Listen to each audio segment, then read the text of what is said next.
Yeah, obviously. Okay. Hi all, I'm happy to be here. I'm going to tell you about this value of errors in proofs, and there is a subtitle which is very long, and I'll explain everything about it. So let me start. The plan of the talk is simple. I want to tell you about this value and its impact on many things. I will not talk so much, I'll just mention it. It's something with huge impact on science, on technology, a very fundamental conceptual impact, which I'll talk about, and on mathematics. But before I tell you about errors in proofs, I'll tell you about errors in computation, just to understand these error models. And before that, I'll just tell you a little bit about the history of proofs and computation. But really, the main message is to really understand this one beautiful story of many beautiful stories we have in computational complexity, where you just get to see how a central concept is evolving and how many definitions change our understanding of both our science and other sciences. In particular, the importance of modeling, of insisting on algorithmic efficiency, and the ideas of classification of problems, reductions between problems, and so on. You will see all of that. Okay, proofs and computation have a very, very long history. Mathematicians always did computations and proofs. I will tell you about just 2 points in this very long history. One is extremely familiar, the famous book of Euclid. Everybody thinks of it as a set of theorems in plane geometry that are all following from 5 simple axioms. But equivalently, if you look at these proofs, they are computations. The computations are constructions of sets of points in the plane using these two operations, a straight edge and a compass. So here, computations and proofs are really the same.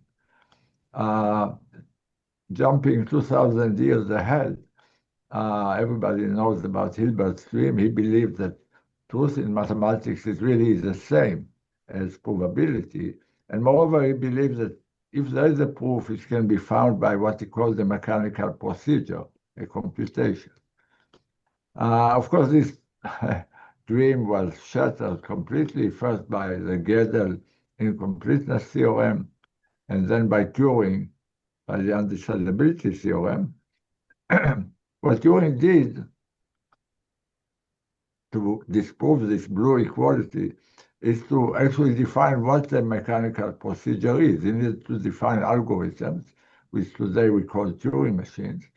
The impact of this was, of course, the computer revolution, which we all live, but I will not talk about this. I'll just talk about theory. So algorithms for what? I'm going to talk just about algorithms and proofs for decision problems. We have a fixed set S of something, graphs, numbers, whatever. And the typical claims or typical things we want to know is given X, is it in this set or not?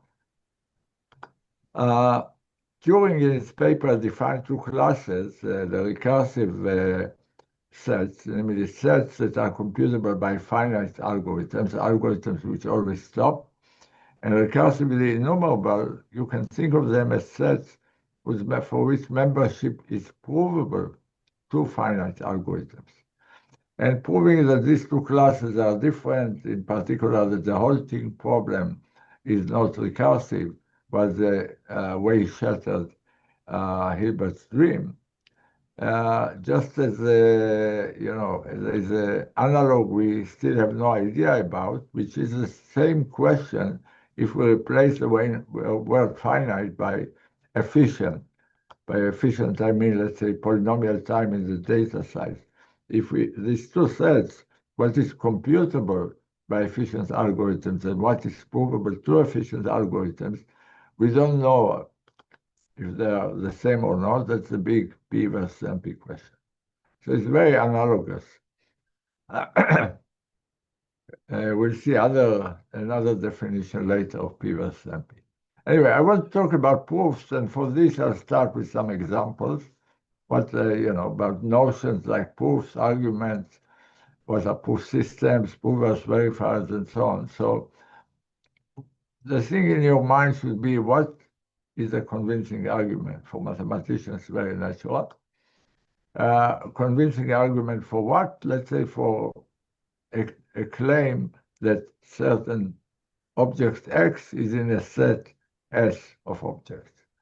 And we want to imagine two people, two protagonists, two players in this sort of game. One is a verifier, someone who's on the one hand eager to know the answer, but is limited computationally or cannot know it by himself. And the other is a prover, one who knows everything, but is untrusted. So the verifier, by his name, wants to verify this.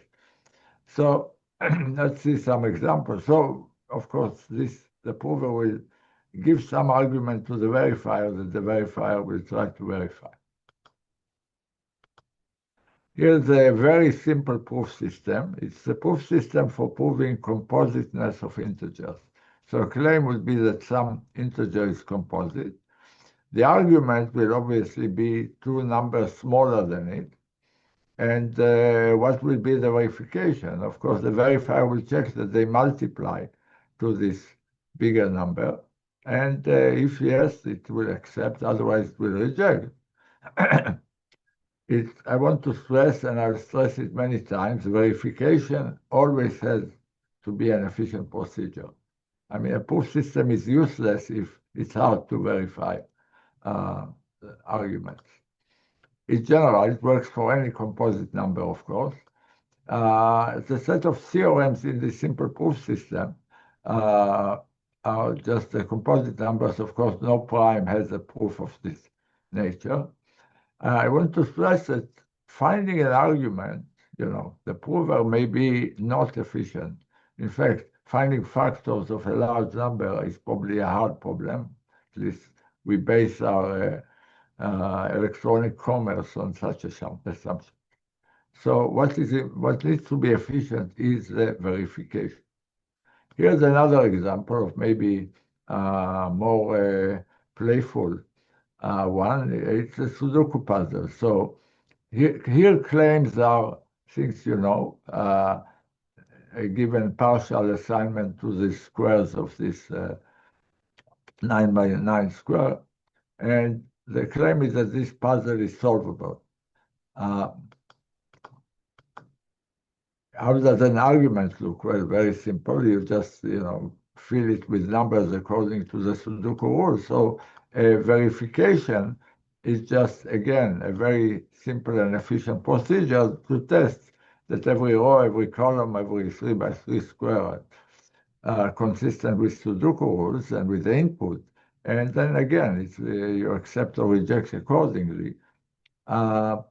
Again, there may be hard Sudoku rules, maybe a puzzle, maybe you cannot solve it, but it's very easy to verify. Here, the set of theorems in this very simple proof system are the set of solved or solvable Sudoku puzzles. And of course, it's not a finite game. You can have any input size. You can. It's not a finite set of problems. You can enlarge it as much as you want to do. Okay, here's a more serious example and more familiar to everybody because we live in it. These are just didactic proof systems. In fact, like plane geometry that we saw in the beginning, we are manipulating some objects, in this case, formulas over integers. We have a set of axioms, like the normal, like in piano arithmetic, for example, about the operations we are using. We have some deduction rules, how to infer new formulas from previous formulas. And an argument for any claim, which is a formula by itself, is a sequence of formulas, A1, A2, up to the last one ending with C, And what are we checking? We are checking that every formula in the sequence is either an axiom or follows from previous ones by a deduction rule. So it's completely syntactic and, of course, very easy to do efficiently to check proofs in piano arithmetic. And here, a set of theorems are a more interesting set than the previous two examples, like there are infinitely many primes, or maybe Fermat's last theorem, and so on. So we have a set of theorems. So all of these are examples of proof systems. And of course, there are many more in mathematics. And we want to understand them together. That's what we do in complexity theory. We want to classify all proof systems. In fact, it's not so difficult because the essentials are simple. What do we want of a proof system? We want completeness, namely that true claims should have proofs. We want soundness, namely that false claims should not have proofs. And we want this efficiency that, distinguishing these two cases by a verifier should be an easy task. Otherwise, this proof system will never be used. And again, we think of polynomial time verifications, even though we study other notions. So the complexity theoretic point of view, which I'll state more formally, will help us as we move to probabilistic proof systems. So here is the classical one from this paper. Just repeat what I said in a little bit more formally. What is a proof system? A proof system is simply an algorithm. It's an algorithm which we call a verifier. It's an algorithm which takes two inputs. One we call a claim, the other is called an argument. And they should satisfy these two conditions, right?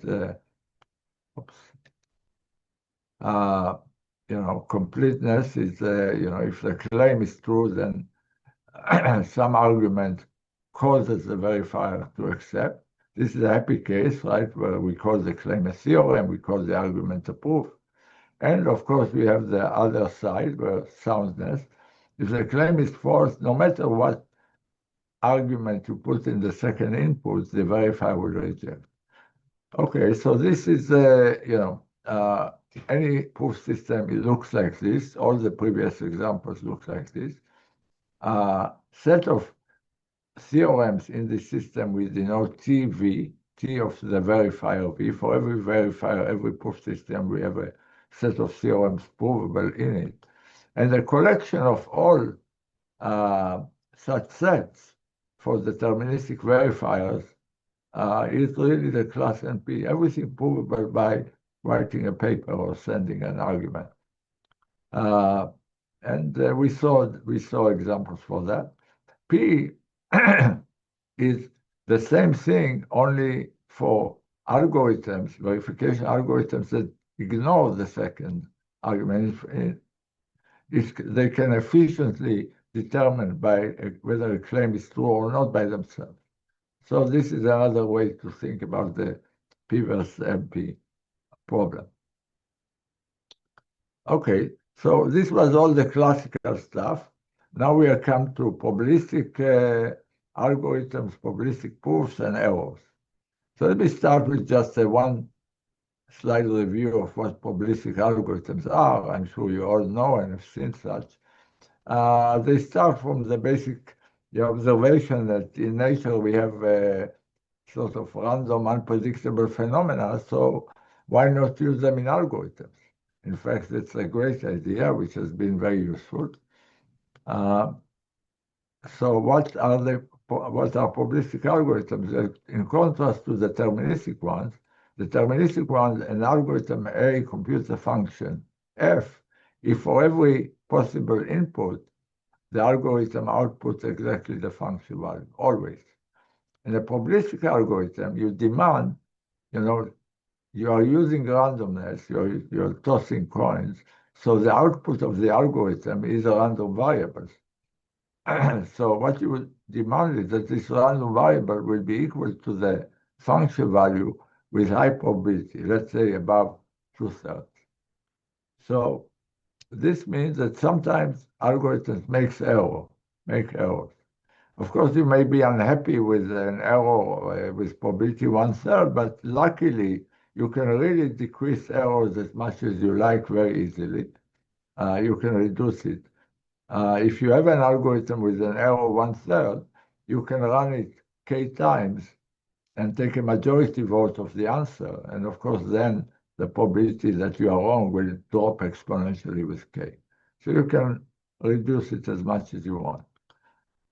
Why are we allowing errors? Of course, because randomized algorithms can solve more problems more efficiently. We don't know that. I want to stress this sort of belief, and that's another lecture I could give. The other point I want to make, why should you even allow errors? And I think the practical answer is that, we tolerate uncertainty everywhere else in life where we cross the street, for example. So why not in algorithms? And we'll soon allow errors in proofs. So what are probabilistic proof systems? Luckily, we defined this formal definition of a proof system is extremely useful because it defines proof systems by algorithm. So if you want a probabilistic proof system, all we have to do is allow the algorithm, the verification algorithm, to be probabilistic.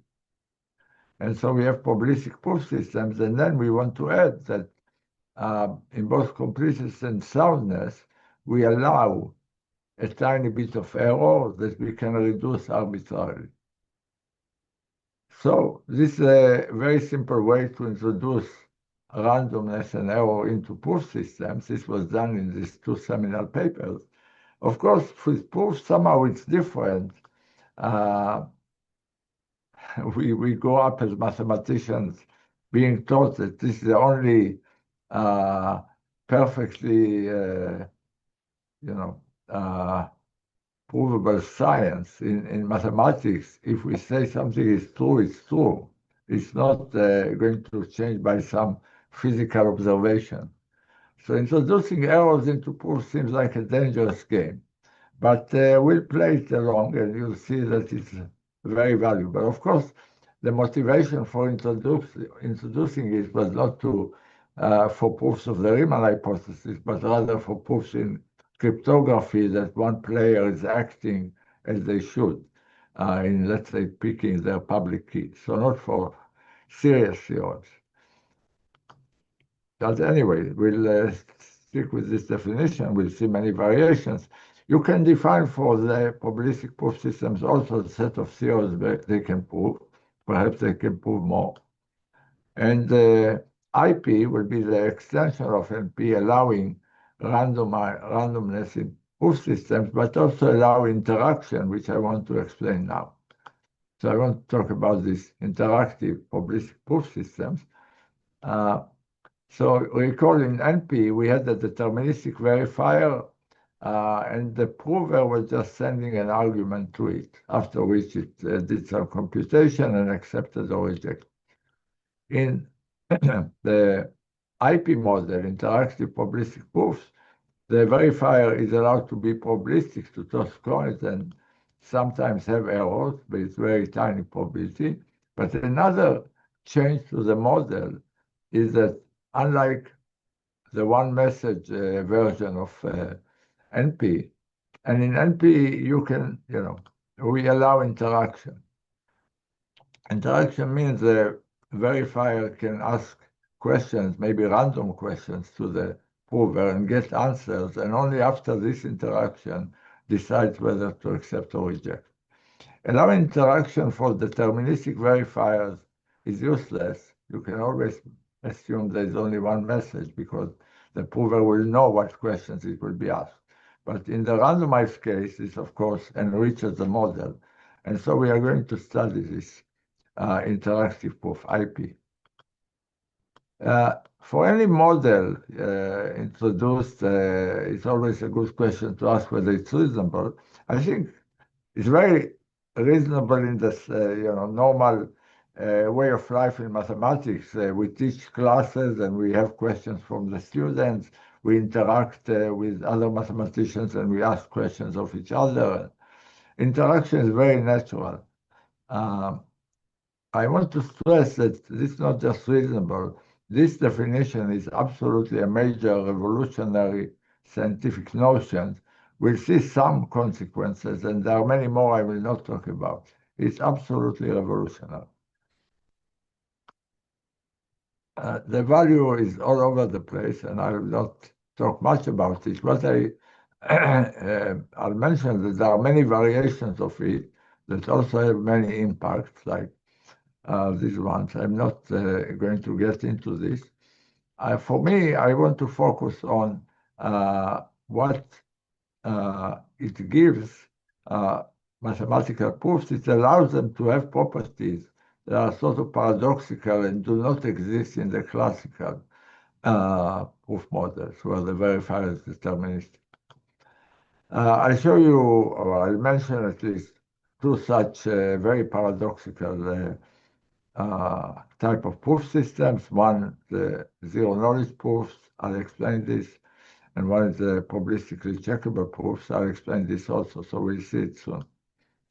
And they are important not just in themselves, but in terms of leading the way to more and more proof systems, and sort of the journey between them, as we'll see, led to very surprising consequences. Okay, so the first thing I want to talk about is zero-knowledge interactive proofs. This was in the second paper I mentioned. So what is a zero-knowledge interactive proof? It's an interactive proof, but you want it to be zero-knowledge. The formal definition is quite non-trivial, but the intuition is very simple. So it's an interactive proof plus the following demand. You want that after the interaction between the verifier and the prover, if the verifier accepts, namely believes that the claim is true, then it learns absolutely nothing besides the fact that the claim is true.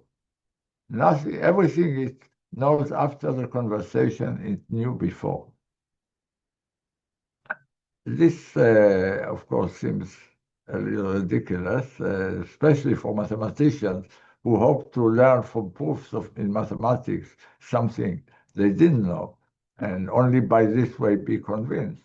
So it looks very paradoxical, and you wonder which theorems have zero-knowledge proofs, maybe some weird ones or so on. And, in particular, you can wonder how will anybody convince you of that the statement in mathematics is true without telling you anything you didn't know. But still, as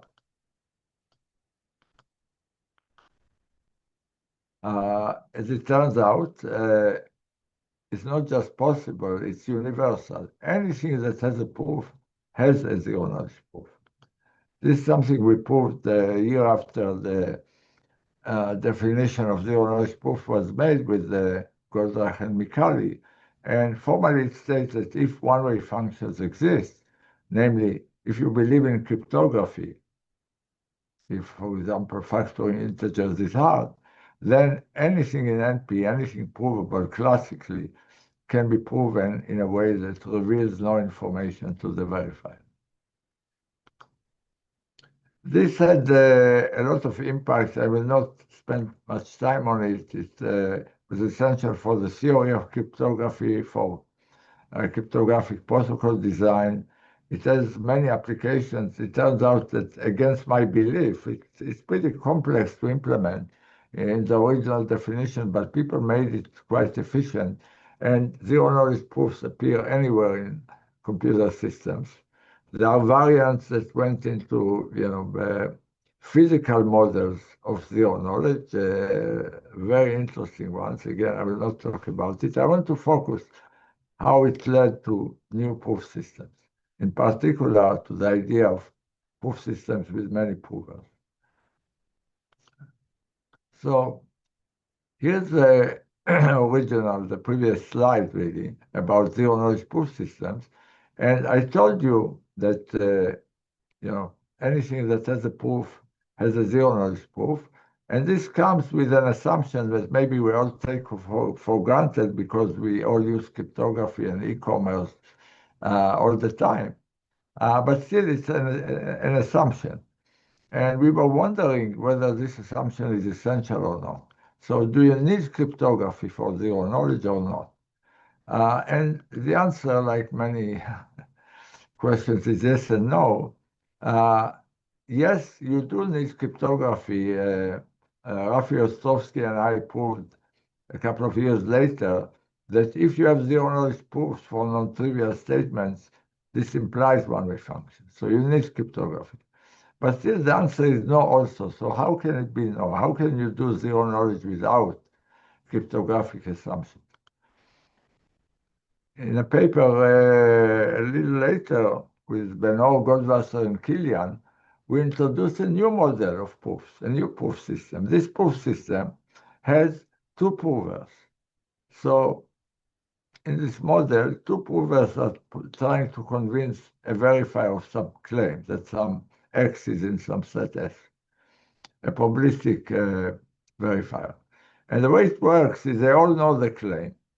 And maybe the two provers can devise a strategy how they are going to try to fool the verifier or something. But after that, they are separated, and the verifier communicates with each of them separately. Okay? And then after these conversations, decides if to accept or reject. And again, allowing randomness and some tiny error. So what can you do with that? Well, the motivation for us at the time was to show that you can achieve zero knowledge without cryptography. In this model, everything provable is provable to verifiers in zero knowledge, and here you don't need any cryptographic assumption. In fact, the physical separation of the provers, in some sense, is a replacement for the computational assumptions. But I will not explain it in more detail. Okay, so we have a new model of proof. So what's happening? You can ask whether it's a reasonable model. Here I can tell you, maybe it's less reasonable than before, but we know examples of this, like the police, if they arrest two suspects that perhaps were involved in the same crime, they separate them and interrogate them separately, just like in this model. Another maybe indication that it's reasonable is that two institutions, we were at the time, MIT and the Hebrew University, patented it. They patented it actually against our advice, but they did patent it. Anyway, reasonable or not, we'll see how important it was as well beyond just allowing zero knowledge without cryptography. So the main question in the beginning was the relationship between proofs and computation, and now that we have run, probabilistic interactive proof systems of this type, can they, do more? What's the computational complexity of problems that can be proven in these models? And in the beginning, obviously we have these inclusions. More powerful models can prove at least as many theorems. And in terms of upper bounds, the best thing that we knew was these trivial inclusions. You may not know these acronyms, which are complexity theoretic, but everything you can prove by a single proven interactive proof is in polynomial space, computable in polynomial space, which is richer than polynomial time. And with two provers or many provers, you can prove even things that can be are in exponential time, even provable in exponential time, which is a bigger class. But we had only inclusions. We didn't know, a characterization, but this came very quickly. So very quickly, techniques were developed to allow understanding completely these classes. The first model, interactive proofs with one prover, can actually prove anything in p-space. You may have no intuition about p-space. You don't need to. What is, so all of these results have very conceptual meanings, and let me explain one.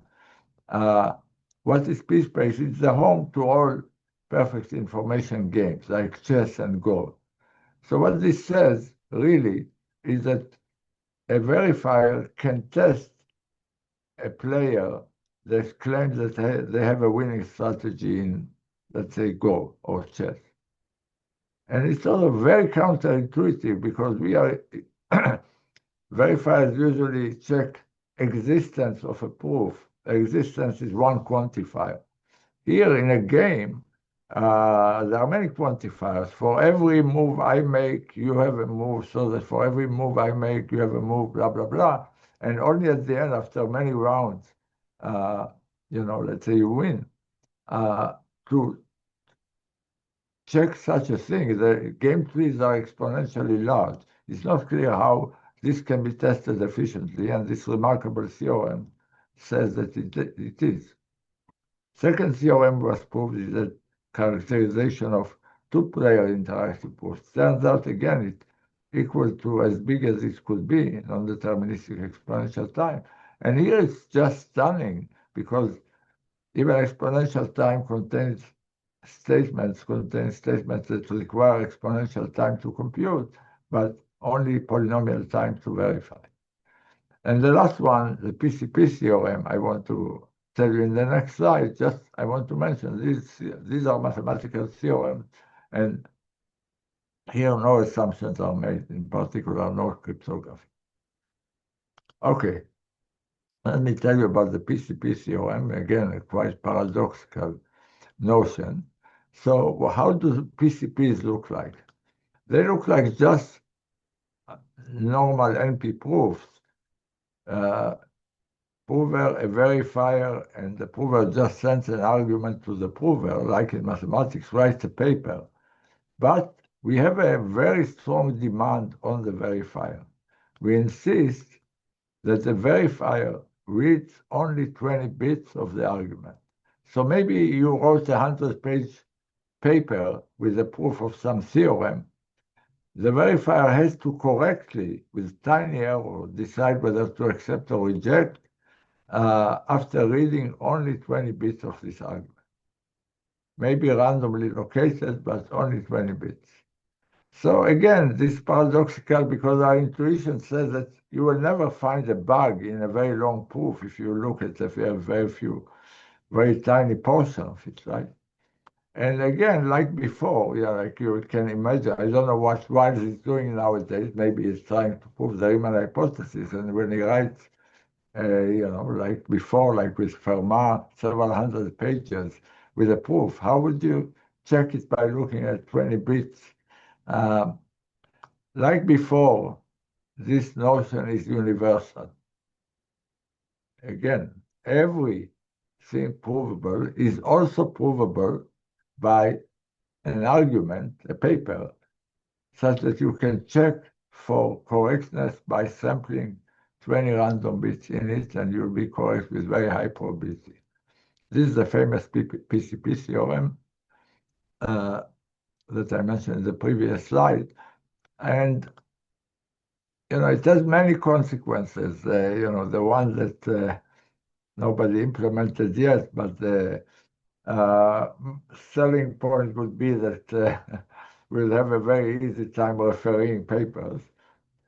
We just ask for the author to submit the proof in PCP form.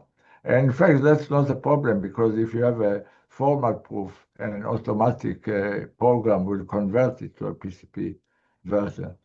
I mean, it's sort of amazing to think of what this conversion does. It somehow takes an argument, a paper, and converts it to another one, maybe a little longer, but it's all an efficient procedure, into a longer one.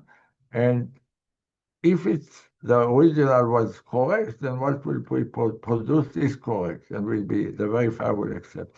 If it contains a bug anywhere, then in some sense, the PCP version will smear the bug all over the place so that it can be found, by sampling. So it's pretty amazing and highly non-trivial proof. Referring is not a real application here. It led us to understand many, many fundamental things, mainly in optimization. We now understand why certain problems are not just hard to solve, but actually hard to approximate. Well, applications, complexity and coding theory, and many more. But I want to proceed to more proof systems, my last part of my story. Yeah, I mentioned before zero knowledge has impact on technology. This also had very big impact on technology, especially blockchain technology. It's used all over the place, variants of it. But I want to go back to more proof systems.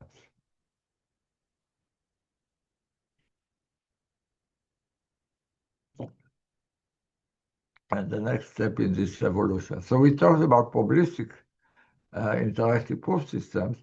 Now I want to talk about quantum proof systems.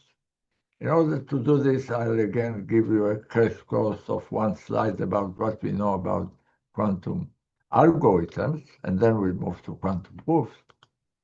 So quantum computation, again, like with randomness, the world, quantum mechanics seems to be a theory explaining nature. The nature seems to have quantum phenomena. Why not add it to computers? And this was suggested in the 80s that we should build quantum computers that will manipulate these weird superpositions. And as you know, well, yeah, people are doing that.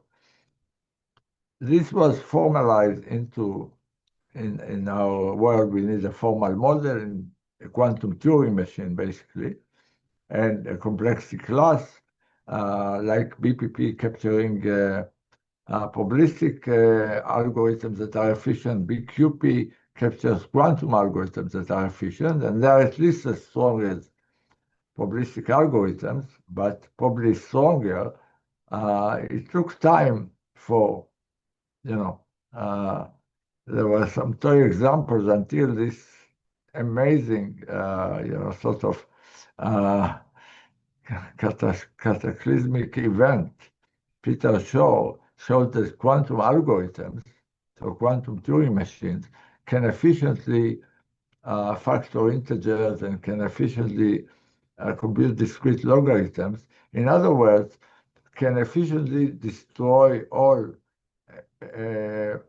basic assumptions of all secure systems, security systems in the world.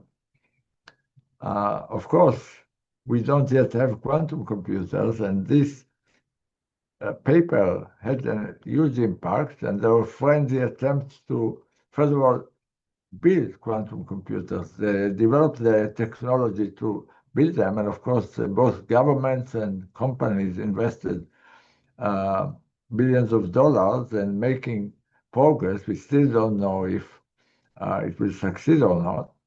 Of course, again, frenzied attempts to defend against its computers. So people are moving into basing cryptographic systems on other assumptions that are not known to be broken by quantum computers. This is called post-quantum cryptography. People are trying to develop more algorithms. We don't have too many yet.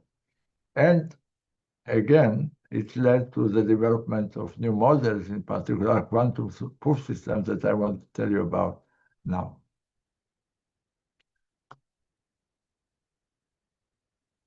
So quantum proof systems, again, we have a variety. We allow the verifier and the provers to be quantum.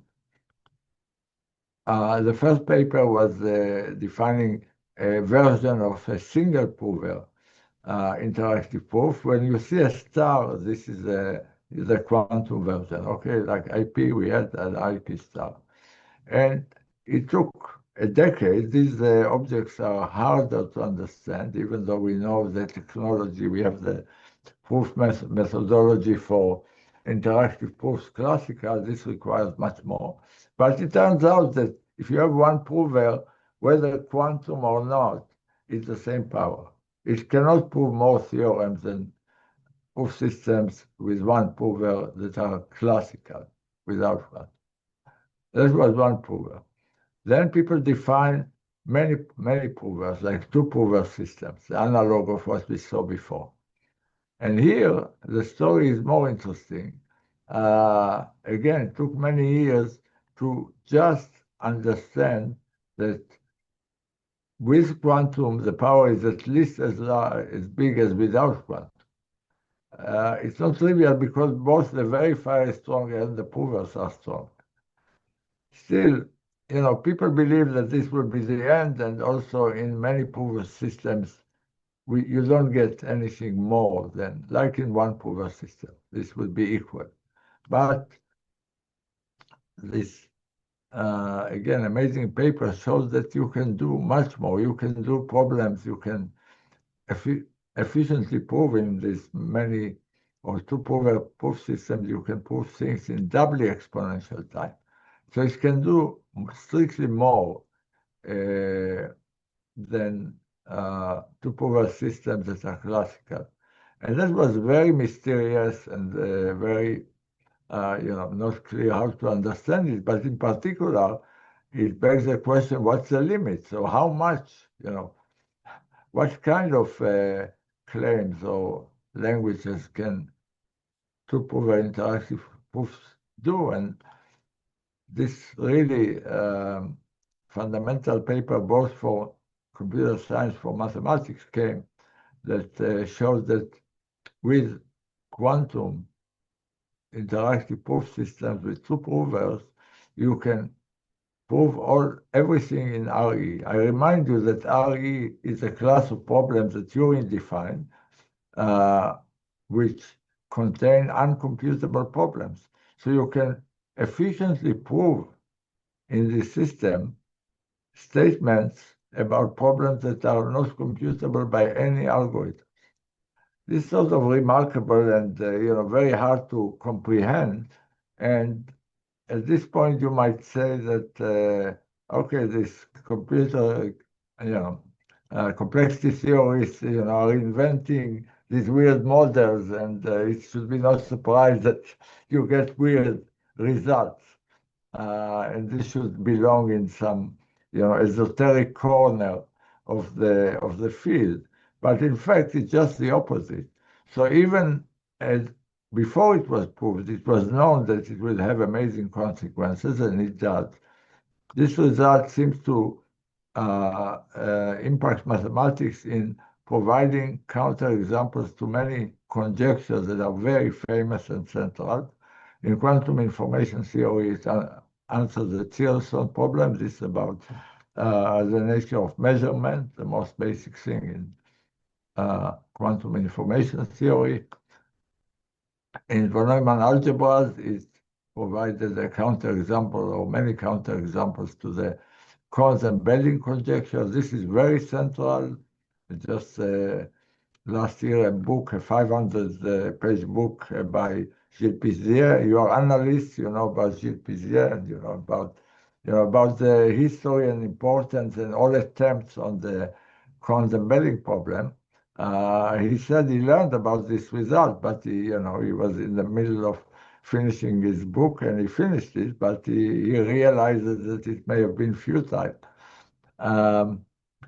It resolves a problem in group theory that's also equivalent in some sense to the Cohn-Belling conjecture.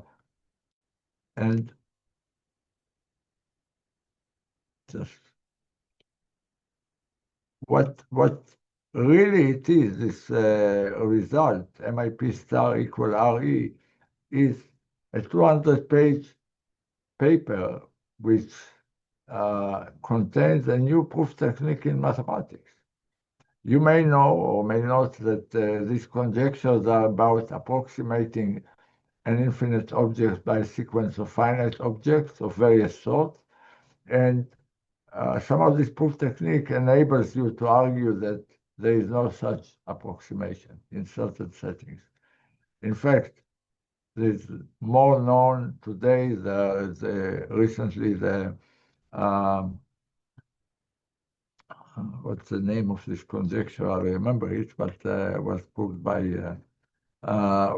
recently, a conjecture in probability theory. The Aldous-Lyons conjecture was refuted, again using this type of techniques. So I want to tell you just a little bit about what's behind these quantum proof systems, at least what some intuition is and how it connects to physics. So in two more slides. One thing about two-prover systems is that they have a canonical form. This was understood in the 90s. If you have a two-prover system, you might as well assume that it has only one round. The verifier asks two questions, one to each prover, and gets the answers and decides. There is no need for more.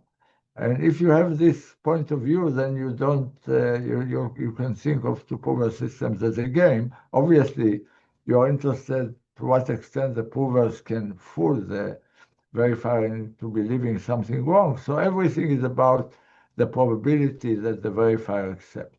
You want to distinguish the case that it's high or low, whether a statement was true or not.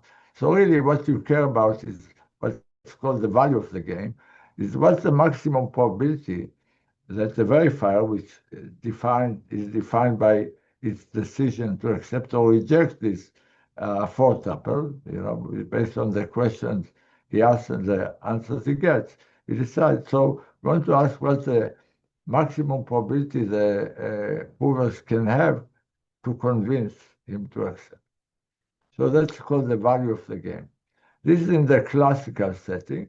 In the quantum setting, I should add that in the case of classical setting, the provers are not allowed to talk, of course, this is fundamental, but they can share a random string. It turns out this doesn't increase their power at all. The value of the game doesn't change, so let me add it. And in the quantum setting, it's the same story. You have this canonical form of one round games. Here, what the provers are allowed to share, they are quantum, so they are allowed to share a quantum state, namely an entanglement.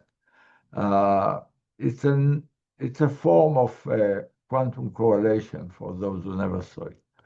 And you can define value star of the game, what's the maximum probability that they are convinced in this setting by quantum provers. And for us, for complexity theorists, we want to understand the complexity of computing or approximating this value.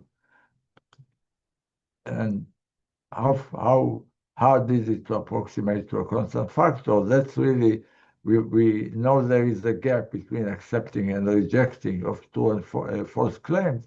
So approximating this value will tell us whether it's true or false. So that's a computational question.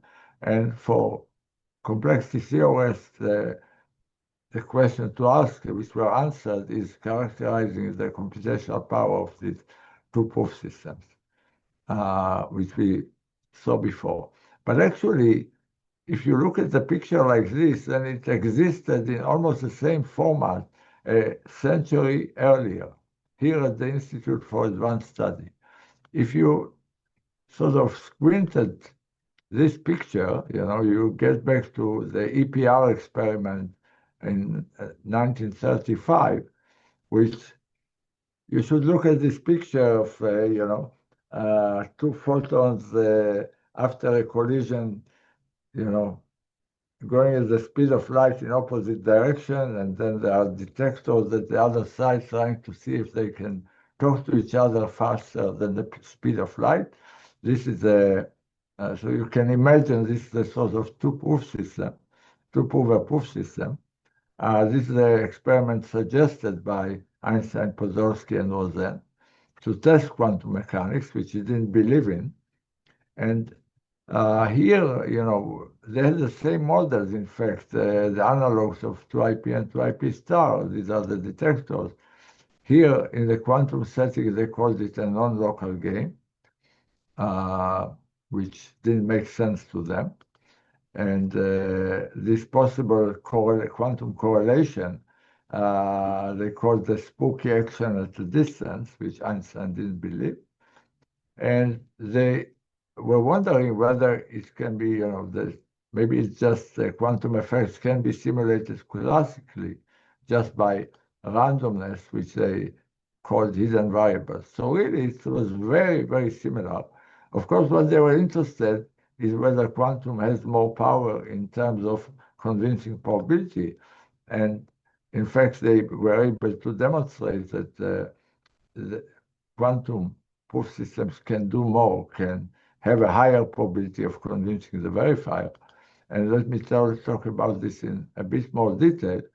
In the physics world, they were trying to understand whether quantum mechanics is complete and explain it by classical models.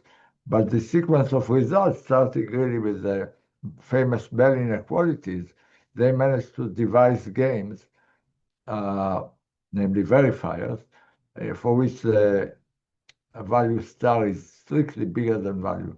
This led I think in the 80s, to actual experiments which really verified what's in this picture on the top right, physically. I mean, quantum mechanics was, tested and verified in the lab. For computer scientists, as I said, we are all about classification, and already in this first paper introducing MIP star, they suggest studying not examples of games, but rather all non-local games, all these two-power quantum interactive proof systems, and finding a relationship between them. And this enables theory of reductions and completeness and amplification and many relations to classical proof systems. And this progress led to the MIP star equal RE result, which I stated, and with them to the structure that allowed refuting all these mathematical conjectures, including this very recent one last year. Okay, so let me conclude. We saw many variants of proofs and proof systems. We saw that allowing interaction and randomness and errors in proofs lead to very magical or paradoxical proof systems. It turns out that this is also, has impact beyond mathematics and theory.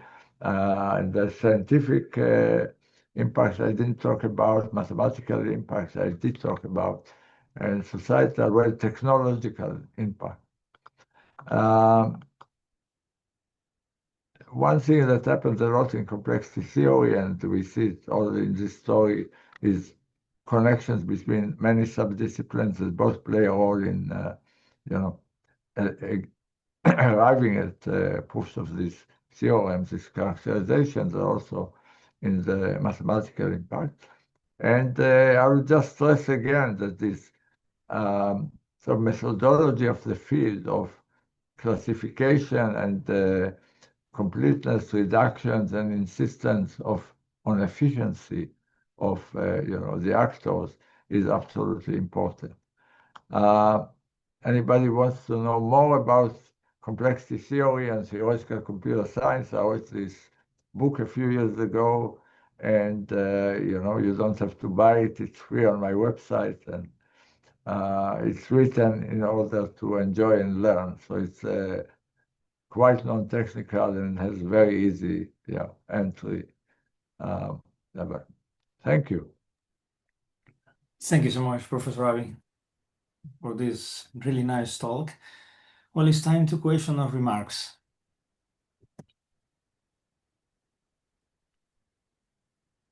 As it's evident, everybody can be open the microphones and ask.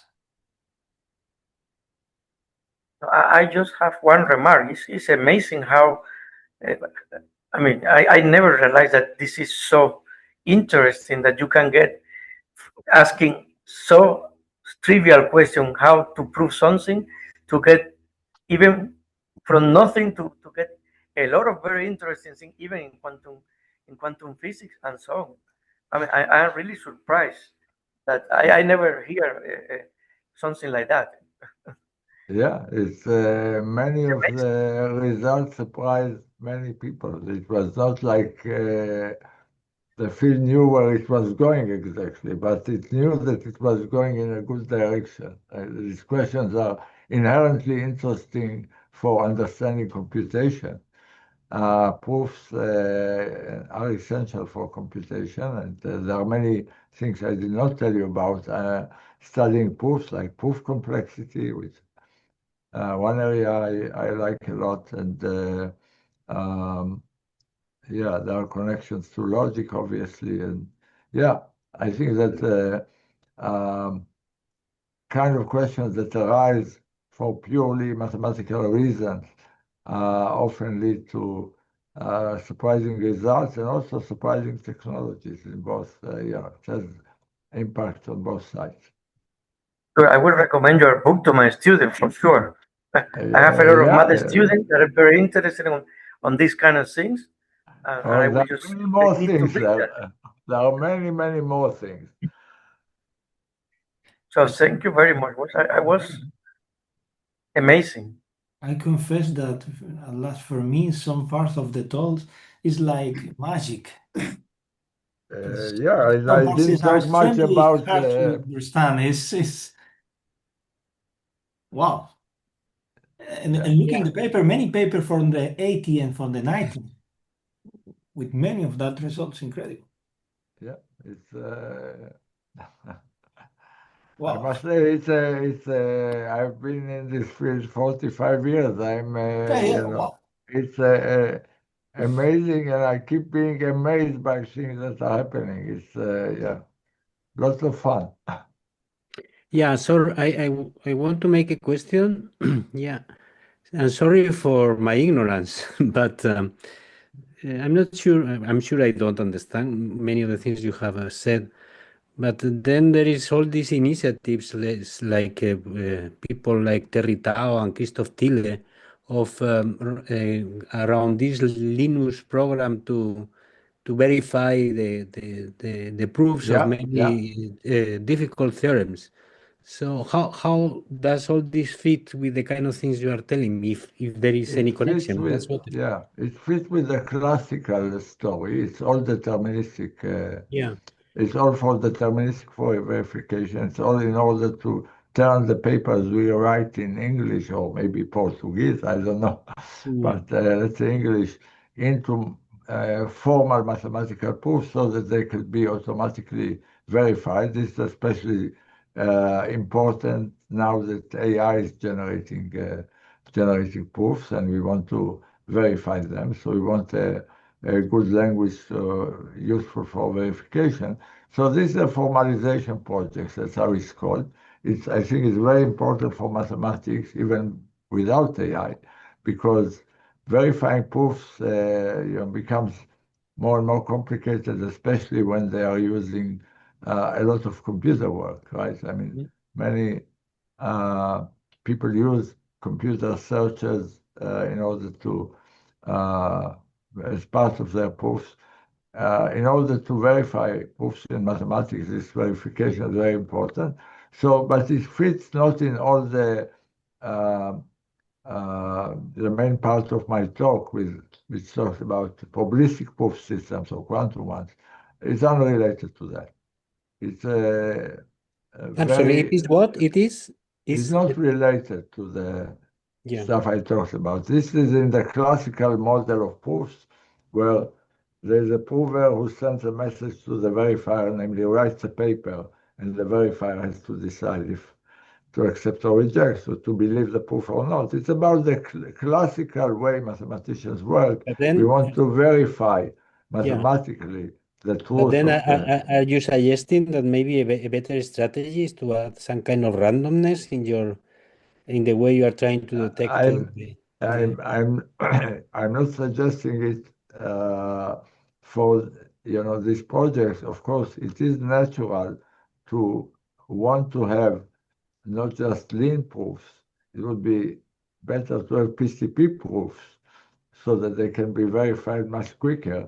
But I don't think we have the right now they are longer. They are not much longer, but they are longer. And I think also the idea for, let's say, proofs of the Riemann hypothesis, the idea of error, even if it's tiny, which these systems allow, is not something mathematicians would like. So I would say so far the impact lies in the things I told you, not necessarily in the verification project. Okay. Oh. Thanks.